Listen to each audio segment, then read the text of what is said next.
जीवन की दिव्यता और भव्यता को जानने के लिए आए हुए जिज्ञासुओं, संसार में डॉक्टर तो बहुत है, लेकिन सफल डॉक्टर कौन हो सकता है? सक्सेसफुल डॉक्टर कौन हो सकता है?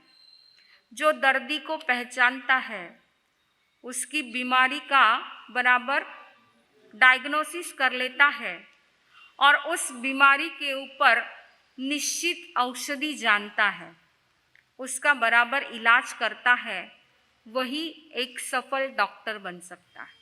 डॉक्टर तो बहुत है, लेकिन सफल कौन बन सकता है? जिसमें ये सारे गुण हैं, वह एक सक्सेसफुल डॉक्टर बन सकता है। वैसे ही एक सफल अध्यापक कौन बन सकता है?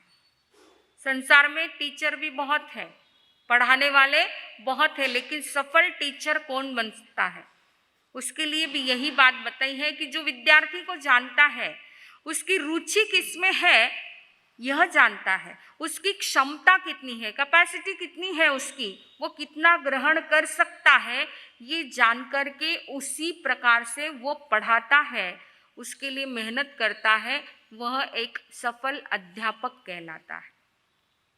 इसी प्रकार एक सफल उपदेशक कौन हो सकता है? सफल उपदेशक कौन हो सकता है? जो श्रोताओं को जानता है, श्रोताओं की रुचि किसमें है वो जानता है, उनकी जिज्ञासा क्या है वह जानकर के उनकी जिज्ञासा का यथायोग्य समाधान कर देता है, वही एक सफल उपदेशक कहलाता है, सफल वक्ता कहलाता है, सफल प्रवचनकार कहलाता है। ऐसे ही हमारे अनंत लब्धि के निदान भगवान महावीर के प्रथम पट्टधर शिष्य गणधर गौतम स्वामी एक सफल उपदेशक थे। मात्र सफल उपदेशक नहीं, परंतु 14,000 साधुओं के नायक, मात्र नायक नहीं, सफल नायक थे। मात्र नायक नहीं थे, एक शिष्य थे, वो भी सफल शिष्य थे, सक्सेसफुल शिष्य थे। शिष्यत्व भी, शिष्य तो बहुत होते हैं, लेकिन सफल शिष्य भी कौन होता है? जो गुरु के प्रति पूर्णतः समर्पित होता है और ज्ञान को भीतर में ग्रहण करता है।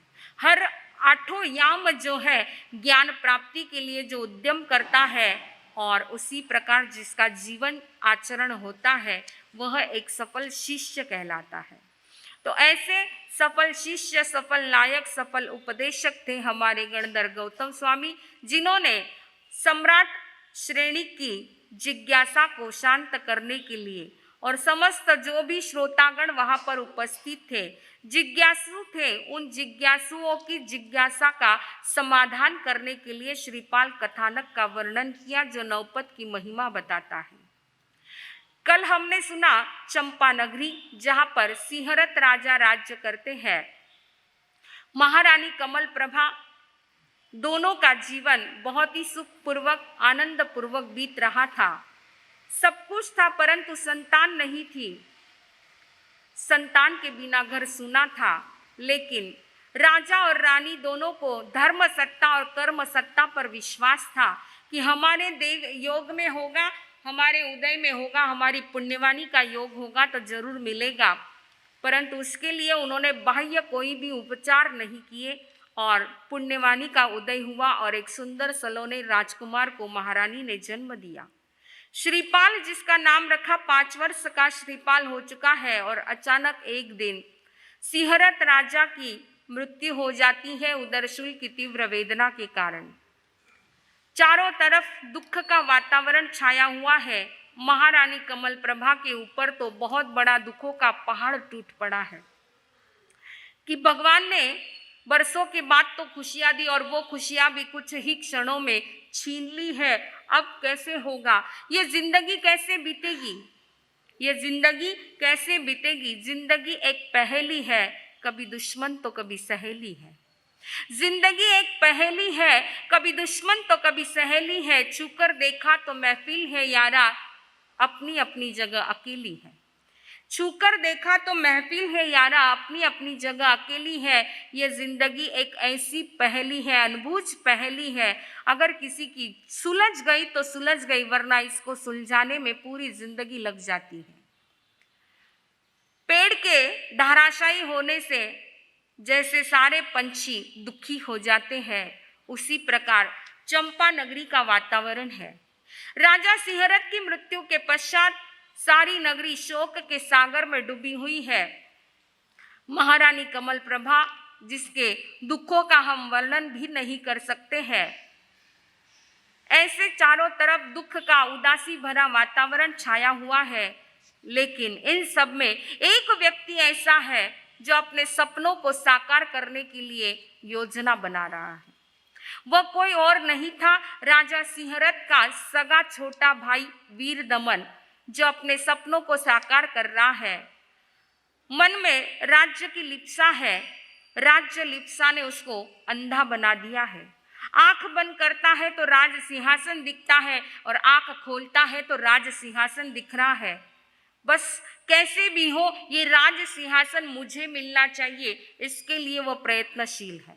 देखिए वातावरण कैसा है, वातावरण सारा दुख का है, गम का वातावरण है। और ऐसे इसमें उसे क्या दिख रहा है कि बस मुझे किसी भी तरह से राज्य सिंहासन हथियाना है, क्योंकि वह राज्य सिंहासन का अधिकार श्रीपाल का है।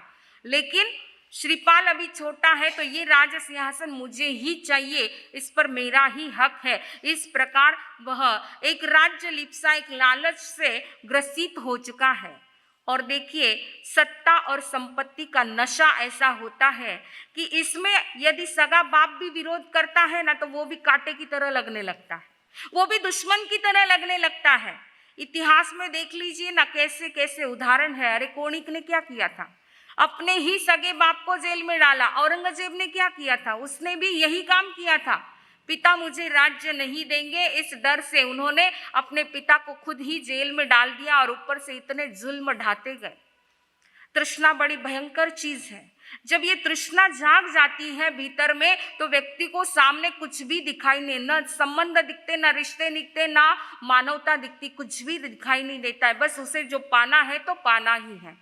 तृष्णा तू न गई मेरे मन से, तृष्णा तू न गई मेरे मन से, पाके केश जन्म के साथी, पाके केश जन्म के साथी, ज्योति गई नयनन से, तृष्णा तू न गई मेरे मन से, तृष्णा तू न गई मेरे मन से।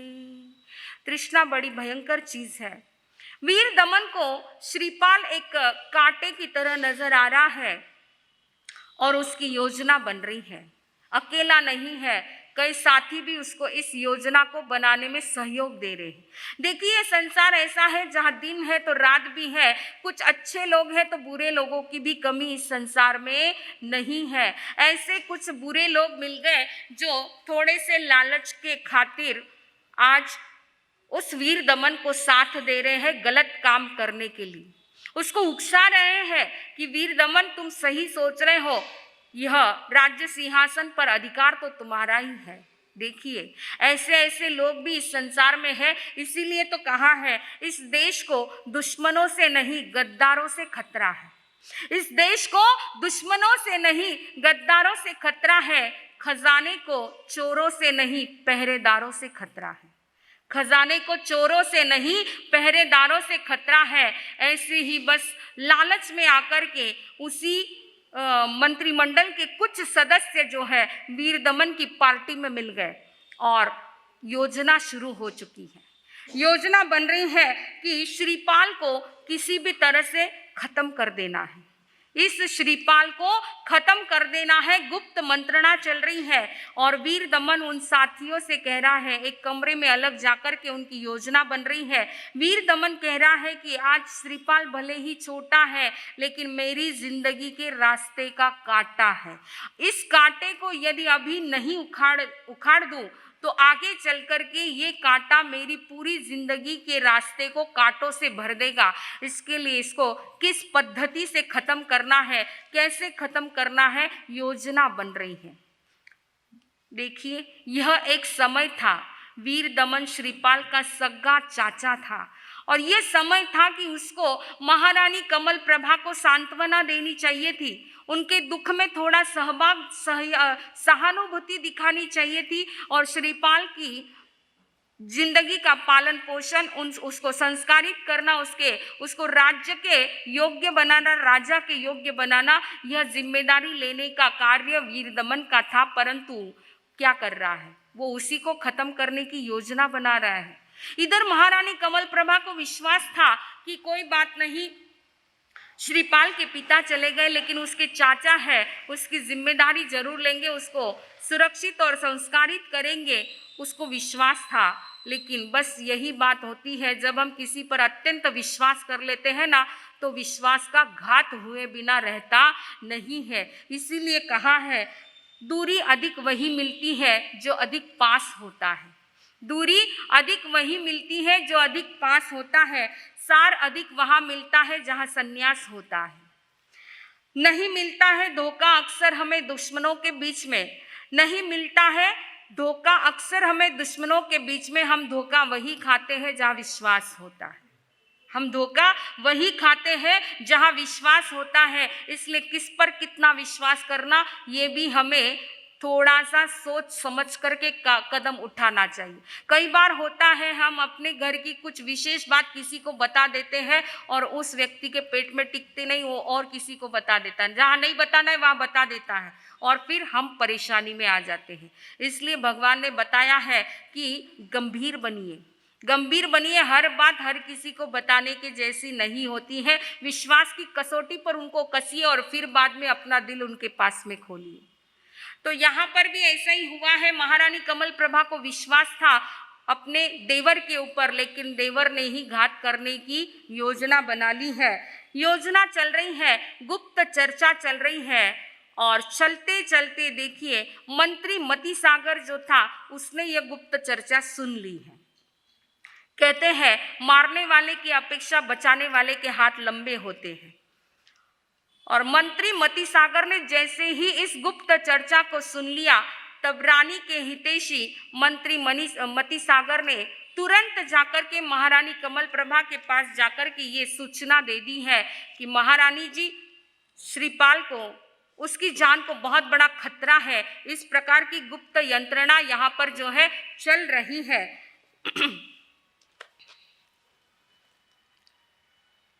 सिंहरत का था लघु भ्रात एक वीर दमन तस जान, राज्य करूं मैं खुद चंपा का यह ली उसने ठान। मंत्री और श्रीपाल कुमारन सेना को पलटाई, प्रधान भेद ले आ रानी पे सब ही बात सुनाई। हो श्रीपाल नरेश्वर समर्यो परमेष्टि, नव पद प्रेम से श्रीपाल नरेश्वर समर्यो परमेष्टि, नव पद प्रेम से।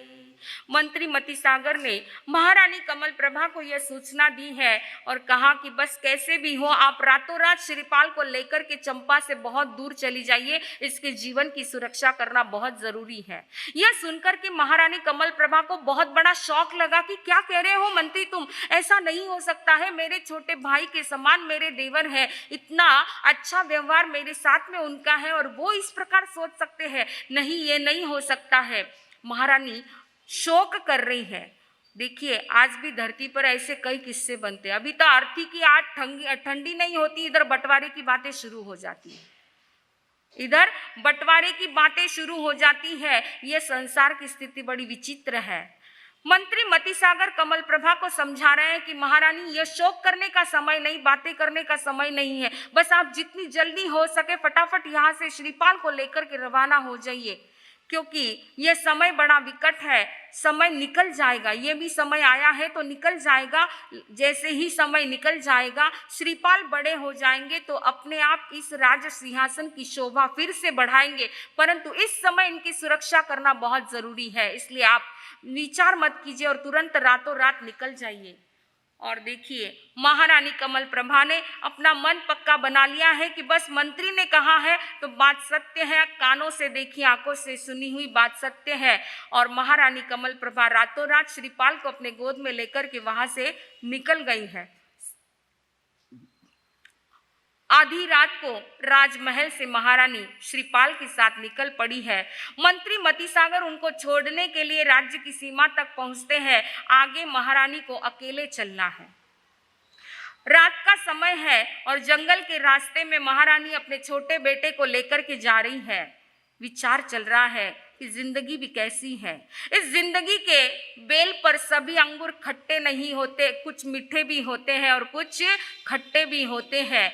ये जिंदगी का आज कैसा मोड़ आया है। वह सुकोमल महारानी जिसने कभी जमीन का स्पर्श तक नहीं किया, इतने सुख वैभव में पली हुई वह महारानी आज बिना पैरों के कुछ पहने हुए अपने बेटे को लेकर के जंगल में जा रही है। चारों तरफ भयानक सन्नाटा है, भयानक वह जंगल है, भीषण जंगल है। और उस जंगल में आधी रात का समय चारों तरफ जंगली पशुओं की दहाड़े, शेरों की गर्जना, हाथियों की चिंगाड़े, ये सब आवाज है। इतना भयानक वह सीन है और महारानी बस तेज कदमों से चली जा रही है। कैसा यह भाग्य, कैसी यह परिस्थिति।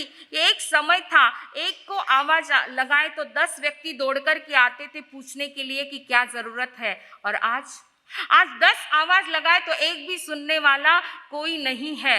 यह कैसी स्थिति, हाय रे भाग्य, ये कैसा भाग्य आज आया है, कैसा यह मोड़ इस जिंदगी में आया है कि महारानी कमल प्रभा बस अपने भाग्य को, अपने कर्मों को देखते हुए चली जा रही है। मन में बस एक ही आकांक्षा है कि कैसे भी हो मेरे पुत्र की रक्षा हो। पुत्र की रक्षा के लिए माँ ने अपनी जान भी जोखिम में डाल दी है। माँ की ममता और माँ का वात्सल्य क्या होता है, इनको हम शब्दों में कह नहीं सकते हैं। परंतु आज माँ के ऊपर जो है बहुत लेखनी चली है, बहुत काव्य गीत शास्त्र के शास्त्र रचे गए हैं। एक शब्दों में कहूँ तो माँ क्या है? माँ वह प्राथमिक पाठशाला है जो पुरुष को महापुरुष बना देती है। माँ वह प्राथमिक पाठशाला है जो पुरुष को महापुरुष बना देती है। किसी ने कहा भी है, आई खरंच काय असते, आई खरंच काय असते, लेकराची माय असते। आई खरंच काय असते, लेकराची माय असते, वासराची गाय असते, दुधावरची साय असते। दुधावरची साय असते, लंगड्याची पाय असते, आई असते जन्माची शिदोरी।